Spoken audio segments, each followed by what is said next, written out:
Hi friends, మనమైతే ఈరోజు కోతకు వచ్చాము. మన బ్యాక్ సైడ్ అయితే కోస్తాను చూసారా మడి మొత్తము. కోత కోయడం కొంచెం కష్టంగా ఉంది. మొన్న పడిన వర్షాలకైతే పంటంతా మునిగిపోయింది కనుక రైతు మెయిన్ గా టెన్షన్ పడేది మాత్రం కోత సమయంలో. ఈ సమయంలో వాతావరణం కొంచెం అనుకూలంగా లేకపోతే చాలు పంట మొత్తం నేలపాలవుతుంది. రోజుకి ఎంత వస్తుందని అడిగి తెలుసుకుందాం. బ్రో, ఏ ఊరు మీది? ఎలాగెళ్తారు మీరు? ఆటో మీద. ఎంత ఎకరాకి?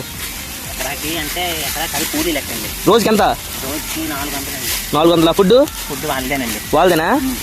ఎంత ఎంతకి వస్తారు? మార్నింగ్ ఎంతకు వస్తారు? మార్నింగ్ 9కి వస్తామండి. 9కి వచ్చి 9కి వచ్చి ఈవినింగ్ 5 వరకు. 5 వరకా? ఓకే, బాగానే కెడుతుంది మీకు? పర్లేదండి, చార్జీలు భోజనాలు అన్నీ వాళ్ళే కదా, పర్లేదండి. మరి ఎకరా లెక్క తీసుకుంటే గుర్తు తీసుకుంటే అంటే గుర్తుకంటే మీ పొలాలు చూడలేదు కదా, దానికి లెక్క తెలియదు అనమాట. ఓకే, దానివల్ల కూలీ పోతుంది. ఎంతమంది వచ్చారు మీరు మొత్తం? మీరు 12 మంది వచ్చామండి.